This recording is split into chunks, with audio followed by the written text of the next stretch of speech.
Salut tout le monde, j'espère que vous allez bien. On va voir dans cette vidéo comment faire un bon investissement immobilier de A à Z. C'est vraiment un mode d'emploi que vous allez découvrir. Alors normalement, cette vidéo, elle est réservée aux personnes qui reçoivent mes emails. C'est une webconférence privée. Donc si vous ne recevez pas mes emails aujourd'hui, regardez en description et inscrivez-vous parce que vous loupez ce genre de contenu. Alors bien sûr, là, je vais la mettre sur YouTube histoire que tout le monde en profite, mais il y a 90% du contenu qui est dans mes emails qui est réservé aux personnes qui reçoivent mes emails. Donc c'est gratuit, profitez-en, vous regardez en description, il n'y a pas de souci.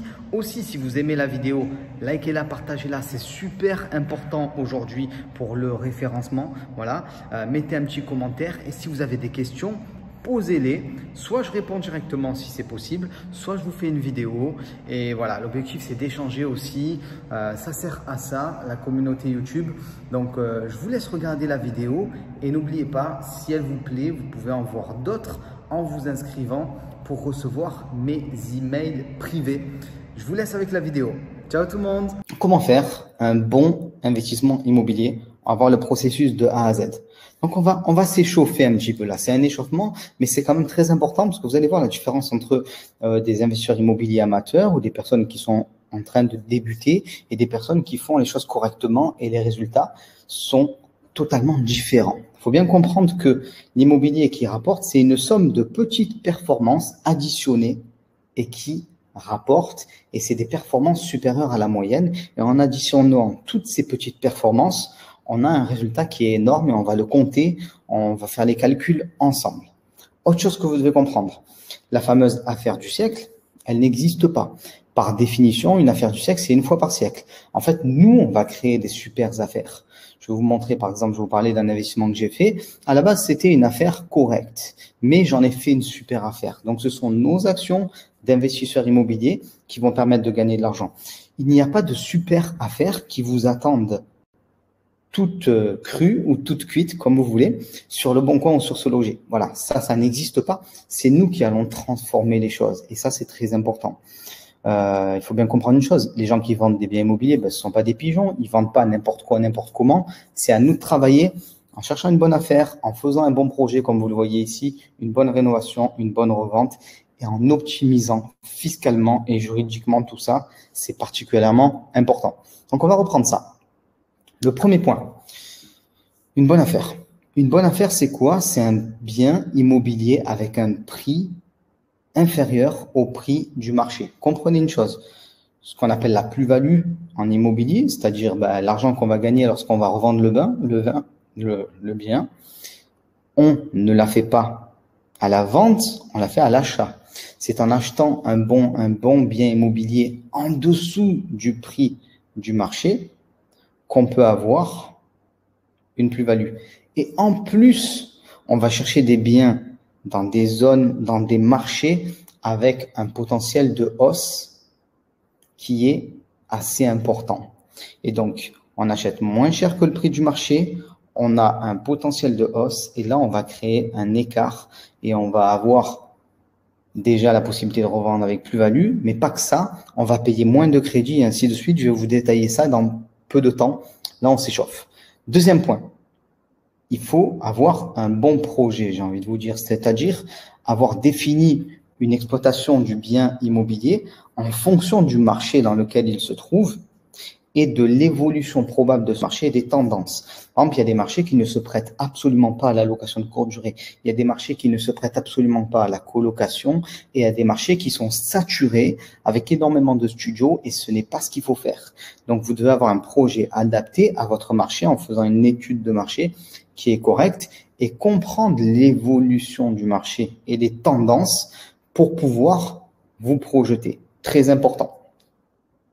Autre point, et ça je le vois très souvent, il vous faut faire une bonne rénovation parce que dans une grande majorité des investissements immobiliers, il y a de la rénovation. Alors, pas partout. Moi, j'ai commencé avec des garages, comme vous le savez. Donc, garage, il n'y a pas de rénovation. Vous pouvez prendre des appartements qui sont déjà loués aussi, c'est possible, bien sûr. Donc, il n'y a pas forcément de rénovation. Vous pouvez faire du commerce aussi, pas forcément de rénovation. Vous pouvez faire du bureau aussi, pas forcément de rénovation. Mais quand même, la plupart des gens achètent des appartements qu'ils vont rénover. Et pour pouvoir louer plus cher, pour pouvoir revendre plus cher, il faut être capable de maîtriser une rénovation de A à Z et de maîtriser les coûts. Ça, c'est très important parce que je vois beaucoup de personnes qui se font complètement avoir au niveau des coûts de la rénovation. Donc, elles trouvent un bien immobilier qui est super avec un bon prix, mais malheureusement, au niveau de la rénovation, elles cassent tous leurs projets et elles perdent tout le potentiel. Et même parfois, malheureusement, comme elles ne sont pas formées pour pouvoir suivre les travaux, ben, c'est pas fait forcément correctement et c'est contre-productif, mais on va en reparler un petit peu plus tard. Et le dernier point, c'est l'optimisation fiscale et juridique. Vous devez choisir un véhicule qui est adapté à votre situation. Voilà, ça c'est important. Donc quand je dis véhicule, ça peut être un achat en nom propre, ça peut être un achat via une SCI, à l'IS, à l'IR, ça peut être une SARL, ça peut être une holding. On va en reparler. Mais d'une manière générale, il faut que vous ayez une configuration qui est assez souple pour pouvoir bouger et pour pouvoir éviter le phénomène du cash squeeze. Juste pour savoir, est-ce que vous avez vu ma vidéo sur le cash squeeze? Je regarde un petit peu, je me mets avec vous. Est-ce que ça vous parle, le cash squeeze? Est-ce que vous savez ce que c'est? S'il y a des personnes qui peuvent me répondre en commentaire. Le cash squeeze en immobilier. Moi, je dis que c'est le plus gros danger de l'immobilier. Je vais prendre un verre d'eau.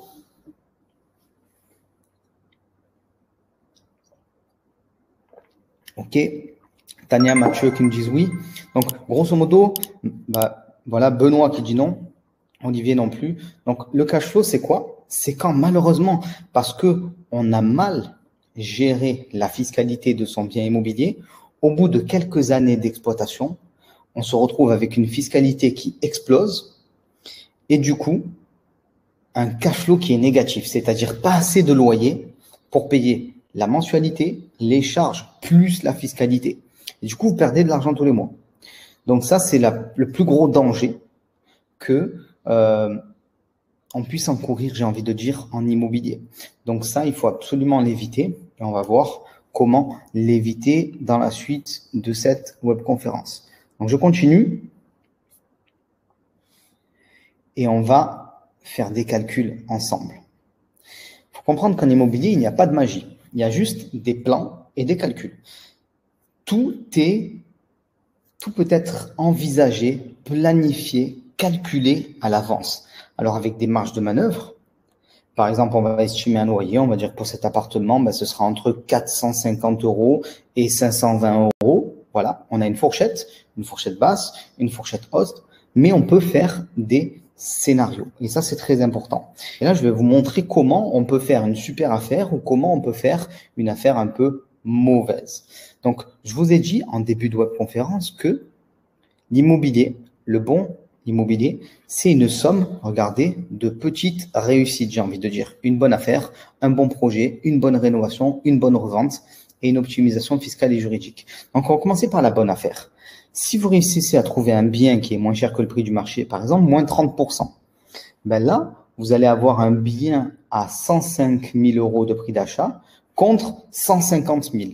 Quel va être l'effet immédiat?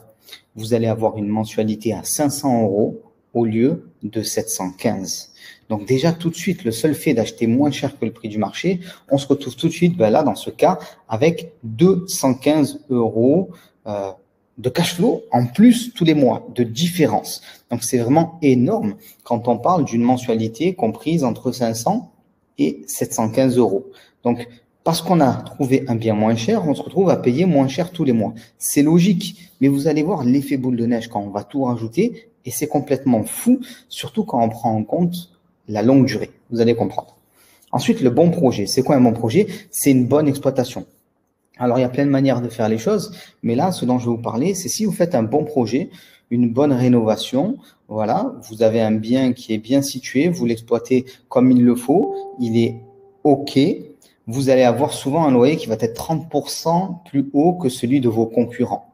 Donc, au lieu d'avoir, par exemple, 500 € là, dans un cas comme celui-là, de revenus de chiffre d'affaires par mois, vous allez être à plus 30%, c'est-à-dire 650. Donc là, on voit encore un gain de 150 €. Donc, on a vu que le fait de trouver un bien moins cher, le fait de préparer le projet correctement, moins 30% d'un côté, plus 30% de l'autre. Donc déjà, là, on est quand même à 365 € de différence par mois. Donc, ça commence à faire beaucoup.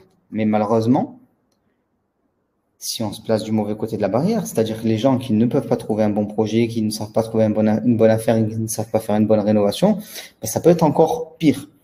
Souvent, dans les rénovations, ben, les gens ils connaissent pas les prix en fait. Ils ne savent pas négocier, ils ne savent pas ce qui doit être fait, ce qui ne doit pas être fait. Donc, ils se font bananer. Voilà, je peux pas vous dire autrement. Les entrepreneurs du bâtiment, ben, ils ont une boîte à faire tourner comme tout le monde. Et s'ils peuvent vous en facturer un peu plus, c'est ce qu'ils feront. Quand vous allez faire les choses correctement, vous pouvez avoir des prix qui sont 30% moins chers que la plupart des investisseurs. Moi, souvent, quand je dis combien je paye mes travaux, on me dit c'est pas possible. Si, c'est possible quand je sais faire les choses correctement. Donc là, dans ce cas-là, bah, au lieu d'avoir 30 000 €, vous auriez 21 000 €. Ça veut dire quoi? Ça veut dire que le coût de ces travaux mensuellement, bah, il va vous coûter 101 € au lieu de vous coûter 144 €. Ça fait encore 43 € économisés par mois. Ensuite, on va sur la revente. Et là, ça chauffe. Regardez, là, c'est énorme. Étant donné que vous avez acheté votre bien 105 000 au lieu de 150, que vous avez payé aussi vos travaux moins chers, vous avez une différence qui va être énorme. Là, dans le calcul, je suis gentil, je ne prends même pas en compte les travaux. Donc, au lieu de vendre votre bien 150 000, on dit qu'il n'y a pas d'inflation et que le prix de l'immobilier n'a pas augmenté. Donc, là, le mauvais investisseur, lui, il va acheter son bien 150 000 €, il va le vendre 150 000. Vous, en tant que bon investisseur, vous allez l'acheter 105 000. Il y aura une valorisation et vous allez le vendre 195 000. Du coup, on se retrouve avec une différence de gain de 90 000 € à la revente et je ne prends même pas en compte l'optimisation fiscale. Pourquoi? Regardez, ça c'est très important. Quand vous faites les choses correctement, vous pouvez être à 0% d'impôt sur vos revenus immobiliers pendant des années. Là, je parle de 28,2% d'impôt. Ça veut dire quoi ça? Ça veut dire la TMI de 11% plus les 17,2% de CRDS. Donc d'un côté, vous avez 28,2% d'impôt et de l'autre, vous avez 0. Et en fait, ce qui se passe, c'est que quand on additionne tout ça, ben, regardez ce qui se passe. 215 € plus 150 plus 43 fois 12 mois dans l'année fois 10 ans par exemple. Ben, ça veut dire que le bon investisseur, il va avoir 48 960 € de plus par rapport aux loyers qui sont supérieurs, aux économies que l'on aura pu faire et 90 000 à la revente. Ce qui nous fait 138 860 € de différence. Et ça, c'est sans prendre en compte l'impact fiscal. Et là, on parle d'un bien immobilier sur 10 ans. Imaginons que vous en achetez 2, 3 ou 4. Donc, les différences, elles sont énormes. Et c'est pour ça que je voulais commencer par cette petite introduction pour que vous compreniez que un bon projet immobilier, c'est une somme de bonnes choses ou une somme de mauvaises choses. Et en fonction de ça, vous allez avoir des résultats différents. J'aimerais savoir, est-ce que vous étiez conscient de cet impact aussi énorme de toutes ces petites choses accumulées et qu'on pouvait avoir sur 10 ans finalement 140 000 € d'écart? Ça m'intéresse énormément. Dites-moi, est-ce que, je regarde un petit peu, alors Sébastien dit, tu valorises pas le premier. Non, je valorise pas les appartements. Sébastien, oui. Philippe, oui. Eric, non. Aurélien, non. Michael, non. Alors souvent, on en est conscient sans en être conscient. C'est-à-dire que on le sait intuitivement. On sait qu'à chaque fois qu'on fait une erreur, qu'on paye trop cher, on a plus de mensualités à payer. On le sait. Mais quand on pose les chiffres, quand on multiplie par les années, c'est fou. Pourquoi? Parce qu'en immobilier, le temps joue avec nous. Alors, soit il joue pour nous, soit il joue contre nous, selon comment on a fait les choses. Voilà. C'est très important de le comprendre. Là, j'ai vu, je regarde le chat en même temps, je vois par exemple Damien qui dit oui, mais trouver un bien à 30% moins cher, il y a des défauts structurels. Alors, déjà, pas forcément. Si un bien est moins cher, c'est qu'il y a des raisons. Par exemple, ton vendeur est pressé. Par exemple, ton vendeur a mal évalué son bien. Il peut avoir pas mal de raisons. C'est pas forcément des raisons structurelles. Absolument pas. Et imaginons que tu ne trouves pas un bien à moins de 30%. Alors, effectivement, c'est dommage. Mais tu vois bien qu'à chaque étape, tu peux te rattraper ou perdre de l'argent. Donc ça, c'est particulièrement important. Il faut bien comprendre que Il y a Laurent qui dit ben non, j'en étais pas conscient à ce point-là. Chaque partie réussie ou pas réussie va venir impacter en bien ou en mal votre investissement immobilier. Donc, c'est très important. Je vais continuer à vous développer tout ça, mais je voulais commencer par ce petit rappel, on va dire, et cette petite ouverture, on va dire, sur les effets cumulés en immobilier. Le temps travaille pour vous ou contre vous, selon comment vous avez fait les choses, et il y a des effets de levier qui sont extrêmement forts en immobilier. Donc, on va continuer.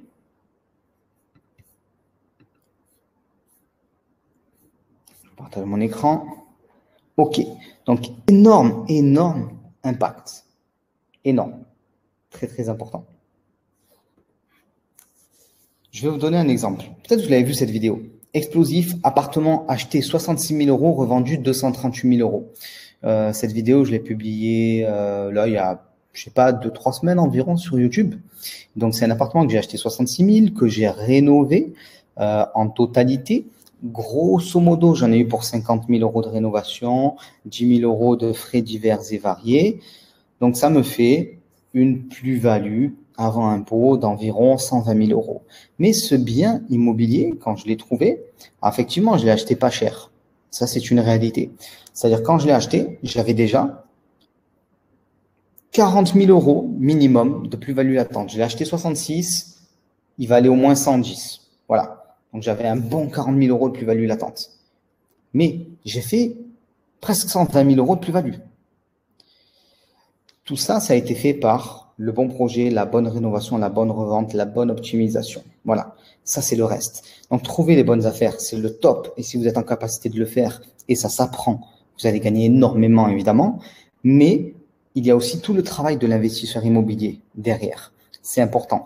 Donc, l'affaire du siècle, elle n'existe pas. C'est à nous de la créer. Très important.